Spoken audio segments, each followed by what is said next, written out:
राधे राधे। जय श्री कृष्णा, जय श्री राम।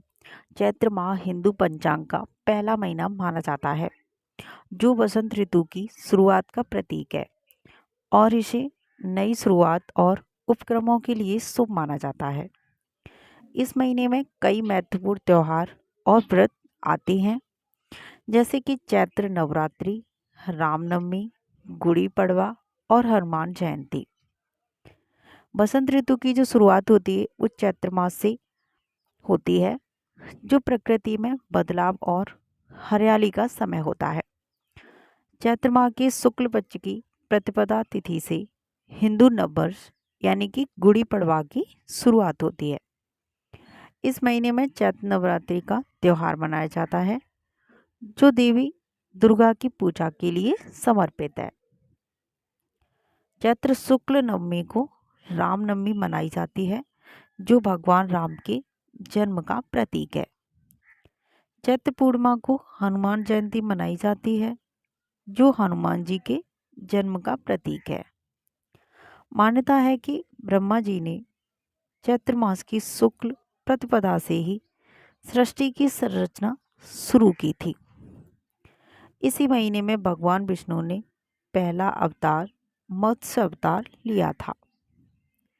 चैत्र माह में हल्का और आसानी से पचने वाला भोजन करना चाहिए। इस महीने को भक्ति और संयम का महीना भी कहा जाता है, इसलिए व्रत, उपवास और धार्मिक कार्यों पर ध्यान देना चाहिए।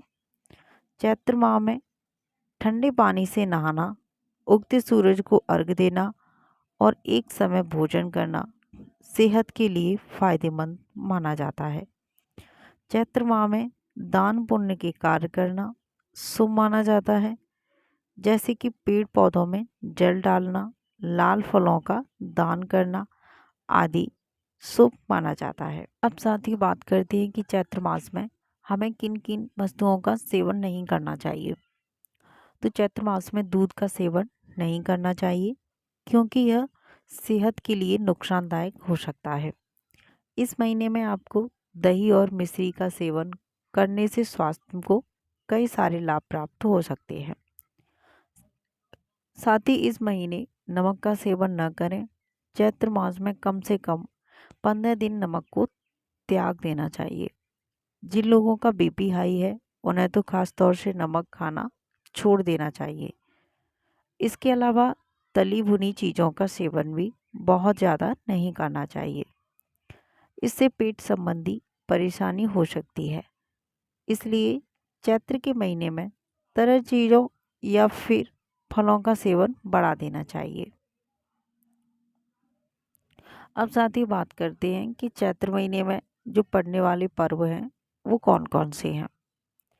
तो 15 मार्च से 2025 से चैत्र मास का प्रारंभ होगा। 16 मार्च 2025 को भाई दूज है। 17 मार्च 2025 को भालचंद्र संकष्टी चतुर्थी है। 19 मार्च 2025 को रंग पंचमी है। 21 मार्च 2025 को शीतला सप्तमी है। 22 मार्च 2025 को शीतला अष्टमी बसोड़ा कालाष्टमी है। 25 मार्च 2025 को पाप मोचनी एकादशी है। 27 मार्च 2025 को प्रदोष व्रत मासिक शिवरात्रि है। 29 मार्च 2025 को सूर्य ग्रहण चैत्र अमावस्या है। 30 मार्च 2025 को गुड़ी पड़वा चैत्र नवरात्रि है। 31 मार्च 2025 को गणगौर है। 6 अप्रैल 2025 को राम नवमी है और 12 अप्रैल 2025 को चैत्र पूर्णिमा हनुमान जयंती है। और साथियों, यही 12 अप्रैल 2025 को चैत्र माह का अंत हो जाएगा। तो साथियों, ये थे सारे पर्व जो चैत्र माह में पड़ने वाले पर्व हैं। इस महीने में सूर्य अपनी उच्च राशि मेष में प्रवेश करता है। इन दिनों वसंत ऋतु रहती है और मौसम भी बदलता है, जिससे सेहत संबंधी बदलाव भी होते हैं। इस महीने को भक्ति और संयम का महीना भी कहा जाता है, क्योंकि इन दिनों में कई व्रत और पर्व आते हैं। सेहत को ध्यान में रखते हुए इस महीने में आने वाले व्रत पर्व की परंपराएं बनाई गई हैं। इस महीने में सूर्योदय से पहले उठकर ठंडे पानी से नहाना चाहिए। इसके बाद उगते हुए सूर्य को अर्घ्य देकर दिन भर में एक बार ही खाना खाना चाहिए। ऐसा करने से बीमारियों से बचे रहते हैं और उम्र भी बढ़ती है। ये बातें पुराणों के साथ ही आयुर्वेद ग्रंथों में भी कही गई हैं। पौराणिक मान्यता अनुसार ब्रह्मा जी ने चैत्र शुक्ल प्रतिपदा से ही सृष्टि की रचना शुरू की थी। इसी दिन भगवान विष्णु ने दशावतार में से पहला मत्स्य अवतार लेकर प्रलय काल में जल में से मनु की नौका को सुरक्षित जगह पर पहुंचाया था। प्रलय काल खत्म होने पर मनु से ही नई सृष्टि की शुरुआत हुई। सनातन काल गणना में चैत्र महीने की शुक्ल पक्ष की पहली तिथि से ही नव वर्ष शुरू होता है, क्योंकि ब्रह्मा और नारद पुराण के मुताबिक इसी दिन ब्रह्मा ने सृष्टि की रचना की थी। सृष्टि की रचना के करीब 2 अरब साल बाद सम्राट विक्रमादित्य ने नया संवत चलाया था। ये उसी दिन से शुरू होता है जिस दिन सृष्टि बनी थी। ब्रह्मांड पुराण में इस तिथि को नए संवत्सर की पूजा करने का विधान बताया गया है।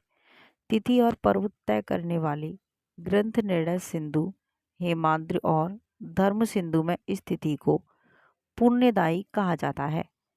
इसी तिथि को युगादि कहा जाता है, यानी इस दिन से सतयुग की शुरुआत होती थी। इस दिन से सतयुग की शुरुआत हुई थी और इस विक्रम संवत में 2 तरह से महीनों की गिनती होती है। महाराष्ट्र, गुजरात और दक्षिण भारत में अमावस्या खत्म होने के बाद नए महीने की शुरुआत होती है।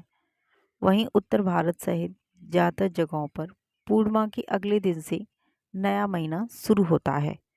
इसी कारण होली के अगले दिन नया महीना तो लग जाता है, लेकिन हिंदू नववर्ष महीने के 15 दिन बीतने के बाद शुरू होता है। पौराणिक मान्यता अनुसार ब्रह्मा जी ने चैत्र शुक्ल प्रतिपदा से ही सृष्टि की रचना शुरू की थी। इसी दिन भगवान विष्णु ने दशावतार में से पहला मत्स्य अवतार लेकर प्रलय काल में जल में से मनु की नौका को सुरक्षित जगह पर पहुंचाया था। महाभारत के मुताबिक इस महीने एक समय खाना खाना चाहिए। नियमित रूप से भगवान विष्णु और सूर्य भगवान की पूजा करनी चाहिए। व्रत भी करनी चाहिए। इस महीने सूर्योदय से पहले उठकर स्नान करें और सूर्य उगने के बाद सूर्य को अर्घ्य जरूर अर्पित करें, जिससे कि आपको तनाव से मुक्ति मिलेगी और स्वास्थ्य भी स्वस्थ रहेगा। जय श्री कृष्णा, जय श्री राम, राधे राधे।